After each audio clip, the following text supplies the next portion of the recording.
Online retail summertime blues, is there a cure? There ain't no cure for the summertime retail blues, or is there? Historically, retailers dread the summer as far as sales are concerned. Some even close shop for long periods of time. I remember one brick and mortar store that closed the entire summer. People just don't want to go out in the sweltering heat. One might think that would be an advantage to the online retailer, and in many ways it is, if she wants it to be. People are still people, and we are creatures of habit, so we tend to sock away extra funds to start buying in September through early December for holiday gifts. There are ways an online retailer can help him or herself as well as clients by keeping up with trends. One might have to live on Mars to know that the economy is suffering. And, even then, chances are the news has saturated other planets.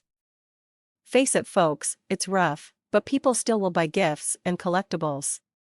What can a retailer do to fill that void?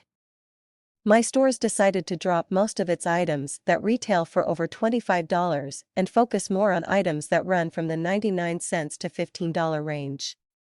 Yes, we still cater to those who prefer the more expensive gifts, but our cartoon postcards, buttons, magnets, and basic tees are shipped worldwide daily.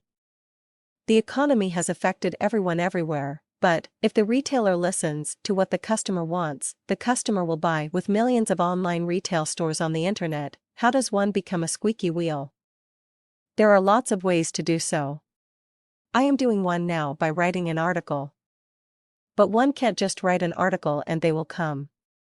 The article has to offer at least a few pieces of information of value to both the retailer and client. Many simply focus on Twitter, talk to friends, and feel that does the trick. Same with Facebook. Both couldn't be further from the truth. Backlinks are what drives people to one's site, and they can, in fact, be found on Twitter and Facebook, if the member places them there, but also in articles and article directories, blogs and blog directories, social bookmarking sites, pinging their blogs, and a multitude of other proven techniques that put the social marketer head and heels above the basic Twitterer or Facebook fanatic. I am not putting down those social networks. I use them and do so successfully. I have just come to know they are not magic, and if one puts all her eggs in their baskets, they end up branding Twitter and Facebook more than they do themselves. Some still use PPC, pay-per-click, advertising such as Google AdWords, MSN Search, etc. They can be very effective, and I used to use them, but with all the free opportunities to use backlinks to one's shop, and even more specifically to a particular product, and even a place for keyword tags, I see paid ads as becoming somewhat outdated. I could be wrong, but I'd prefer to write an article or a blog with a backlink. Google, MSN, and other search engines love backlinks. A lot feel when I post backlinks to products or stores on Twitter or Facebook, it is to get an occasional bite right then and there. That is a true rarity, but it occasionally happens. What happens more often is that within a few days it leaks onto Google and MSN and someone clicks on the backlink from there.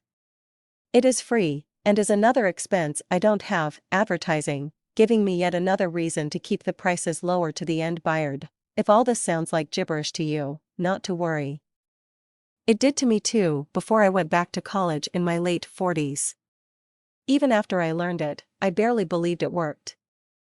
But putting it into action, I know it works.